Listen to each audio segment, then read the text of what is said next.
लोगों के लोकतांत्रिक अधिकारों का हनन किया, वहां पर इनकलाब आया। श्रीलंका में इनकलाब आया, बांग्लादेश में इनकलाब आया और अभी रिसेंटली नेपाल में इनकलाब आया।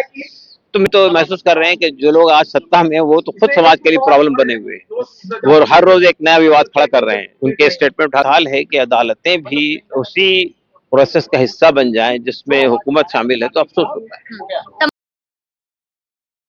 हमारे साथ उमर खालिद के पिताजी है जिनका नाम है डॉक्टर इलियास। तो सर सीधा सवाल मेरा ये है, जो 5.5 साल का समय रहा, उसकी अगर मैं हकीकत जानना चाहूँ, जमीनी हकीकत क्या कुछ रही जो शायद पालिका तक या फिर सरकार तक नहीं पहुंच पा रही है।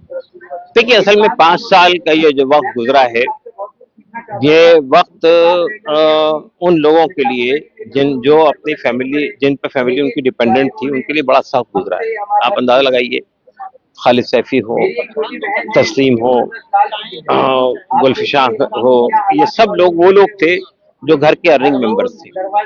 अब ये जेल में बंद हैं, तो जाहिर है कि उनके घर वालों पे क्या बीत रही है, तो अपन अंदाजा लगा सकते हैं। जहां तक उमर खालिद का ताल्लुक है, उमर खालिद हमारे घर के अर्निंग मेंबर नहीं थे, तो हम यानी मतलब ये कि हम ये महसूस करते हैं। लेकिन बहरहाल देखिए, एक नौजवान लड़का जिसने अभी पीएचडी कंप्लीट की है, जो अभी हो सकता है अपने एकेडमिक लाइफ में जाता या वो अगर एक्टिविज्म में रहता तो आगे बढ़ता, उसको आपने 5 साल तक 5.5 साल तक जेल के अंदर डाल के ये सड़ा दिया। तो गोया आपने ये कोशिश की कि हम ऐसे कानून ले आए, ऐसे ऐसे लॉ बना दें कि बगैर किसी अपराध के भी किसी आदमी को लंबे अरसे तक जेल में रखा जा सके। तो ये इस सरकार तो इस हद में इसमें कामयाब है। और ये देखिए, ये जो कानून है, ये मैं ये नहीं कहता हूँ कि बीजेपी ने कानून बनाया, ये कानून तो कांग्रेस के जमाने में बना हुआ है। तो ये काले कानून सरकार बनाती इसीलिए है कि अदालतों में जेल के अंदर हम बगैर किसी अपराध के भी कितना लोगों को सड़ा सकते हैं, कितना लोगों को रख सकते हैं, इसके लिए कानून लाए जाते हैं। तो बहरहाल मैं ये कहना चाहता हूँ कि हमारे लिए उमर खालिद जेल में है, तो जाहिर है कि फैमिली की तो ऐसा तो नहीं है कि फैमिली सफर नहीं कर रही, फैमिली सफर कर रही है। लेकिन हमारी फैमिली पूरी फैमिली एक्टिविज्म में इन्वॉल्व है, तो उसको ये लगता है कि भाई एक्टिविज्म के रास्ते को जब आपने अपनाया है, तो इसमें तो ये सब होना है, ये तो होना है।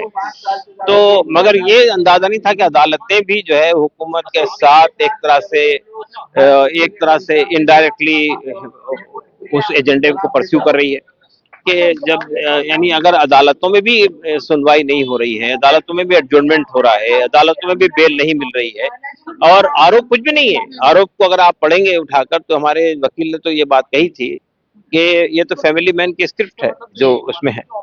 तो ये जो सूरत है कि अदालतें भी उसी प्रोसेस का हिस्सा बन जाएं जिसमें हुकूमत शामिल है, तो अफसोस होता है। तमाम तस्वीरें दिखाई जाती है जिसमें उमर खालिद होते हैं, योगेंद्र यादव होते हैं, अलग अलग ऐसी तस्वीरें की प्रेस कॉन्फ्रेंस चल रही है या फिर आपस में बैठ के ऐसी बातचीत की जा रही है कि मतलब कि जैसे दंगा फैलाया जाए या फिर लोगों के जहन में सारी चीजें डाली जाए। दूसरी चीज अगर देखी जाए तो जो सरकार है वो ये कहती है कि सरकार ने कुछ ऐसे नुमाइंदे हैं जो ये कहते हुए नजर आते हैं कि अगर वो लोग जो 11 से 12 लोग जेल के अंदर अगर वो बाहर रहेंगे तो समाज को उनसे खतरा हो सकता है। इस तरीके की बातें कहना उन युवाओं के लिए जो आने वाले समय में देश का भविष्य है।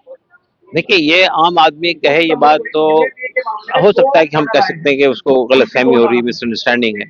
लेकिन जब यानी तुषार मेहता जो है अगर अदालत में हाजिर होकर ये कहें कि साहब इनको जेल में ही रखिए जब तक केस चलता है, बाहर आएंगे तो ये वो लोगों के अंदर झगड़ा करवाएंगे, सवाल ही पैदा होता है कि उमर खालिद के आप पूरे भाषण, पूरी तकरीर उठाकर देख लीजिए, कहीं भी कोई कमजोर एंगल आपको कहीं नजर नहीं आएगा। तो जो आदमी गांधी जी का हवाला देता हो, जो आदमी अम्बेडकर की बात करता हो, जो आदमी बड़े बड़े आदर्श व्यक्तियों को अपने अपने तौर पर आदर्श मान के चलता हो, उस आदमी पे ये इल्जाम लगाना कि वो समाज के लिए नुकसान बनेगा, समाज के लिए उसे आने से डिस्टर्बेंस पैदा होगा, तो ये बहुत ही गलत बेबुनियाद बात है। हम तो महसूस कर रहे हैं कि जो लोग आज सत्ता में हैं वो तो खुद समाज के लिए प्रॉब्लम बने हुए हैं।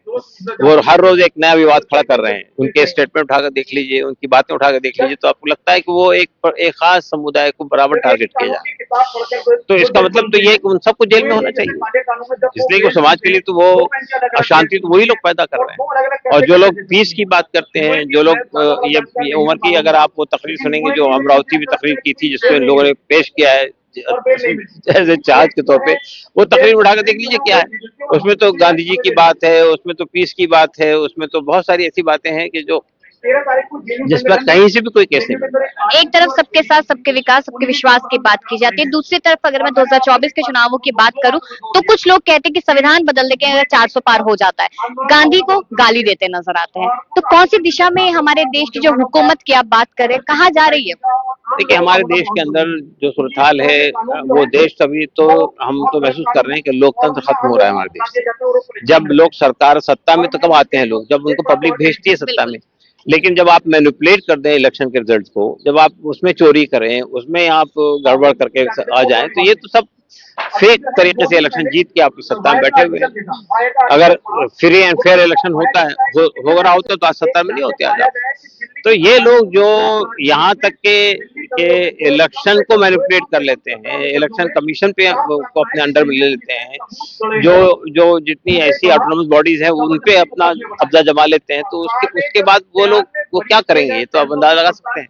तो हमारे लिए सबसे बड़ा यानी देश के लिए कोई आदमी प्रॉब्लमेटिक है तो यही लोग हैं। देश के आवाम क्या करेंगे? देश के आवाम को सामने आना चाहिए। देखिए, हमारे ये आप देख रही हैं इस वक्त में दुनिया में क्या चल रहा है। जहां जहां भी पब्लिक के हितों के खिलाफ जाके सरकार ने कार्रवाई की, जहां जहां भी सरकार जो है वो आतंकवाद के रास्ते पे चली, जहां जहां भी सरकार ने जो है लोगों के लोकतांत्रिक अधिकारों का हनन किया, वहां पर इनकलाब आया। श्रीलंका में इनकलाब आया, बांग्लादेश में इनकलाब आया और अभी रिसेंटली नेपाल में इनकलाब आया। तो मेरे ख्याल से ये इनकलाब हमको भी एक तरफ दिशा दिखा रहे हैं, यहाँ के नौजवानों को, यहाँ के यूथ को, वो भी खड़े हों अगर उनको अपना लोकतंत्र को बचाना है। जो बेटियां आज जेल में बंद है बगैर किसी गुनाह के, उनके सिलसिले में हम अपना प्रोटेस्ट दर्ज कराने के लिए यहाँ आए हैं। आज फिर एक बार सुप्रीम कोर्ट में ये जो बेल की याचिका थी एडजर्न हो गई और हमें कोई आश्चर्य नहीं हुआ।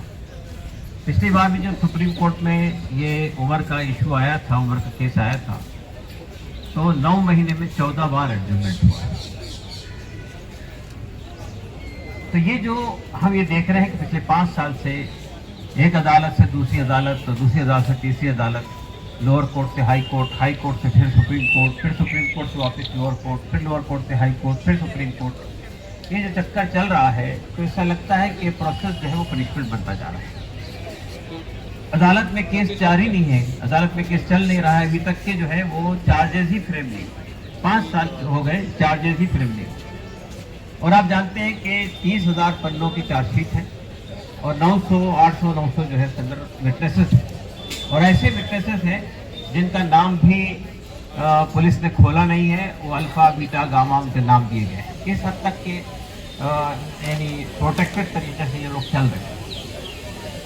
देखिए, इस वक्त में यूएपीए किसी पर लगाया जाता है तो ये मान के चलिए कि ये प्रशासन के हाथ में एक ऐसा हथियार है कि अगर किसी के खिलाफ कोई आरोप नहीं है, कोई उसके खिलाफ कोई बड़ा सबूत नहीं है, तो आप किस हद तक जेल में रख सकते हैं। आपको ये अंदाजा है कि ये जब भी केस चलेगा तो इनका एक्विटल हो जाएगा, और ऐसा हुआ है।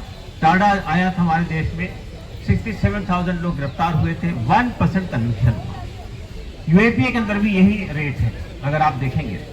तो ये जो काले कानून बनाए जाते हैं, ये बनाए इसीलिए जाते हैं। अब आप मुझे बताइए, आतंकवाद को खत्म करने के लिए ये कानून लाया गया है, लेकिन किन लोगों पे लागू किया जा रहा है? क्या ये लोग आतंकवादी है जो आज जेल में बंद है? तो अब पुलिस के हाथ में और प्रशासन के हाथ में और सरकार के हाथ में एक ऐसा हथियार आ जाता है यूएपीए की शक्ल में, अफवाह की शक्ल में, गचगों की शक्ल में, मकों की शक्ल में, तो उसके बाद फिर किसी से पूछने की कोई जरूरत नहीं होती। अदालत ये समझती है कि भाई यूएपीए लगा हुआ है। आप देखा होगा कि जितने हमारे यहाँ सीआरपीसी और आईपीसी के जो मामला थे जिनका नाम अब बदल गया है, तो उसमें ये मान के चला जाता था कि person is not guilty unless he is convicted. लेकिन इस केस में सूरत-हाल ये होती है कि बेल के समय ही आपको ये सिद्ध करना पड़ता है कि आप आरोपी नहीं है। हालांकि होता ये कि हर मामले में सरकार को ये बताना पड़ता है कि आरोपी है। इस मामले में जो विक्टिम है उसको ये बताना पड़ता है कि मैं आरोपी नहीं हूं। पूरा यानी बेल के स्तर पर ही पूरा केस चलता है। तो मेरा कहना यह है कि ये जो हम लोग आंदोलन कर रहे हैं, ये आंदोलन अगर इस हद तक सीमित रहेगा कि हमारे कुछ साथी, हमारे कुछ नौजवान बच्चे, हमारे कुछ युवा जेल के अंदर बंद हैं उनके खिलाफ लड़ाई लड़ रहे हैं।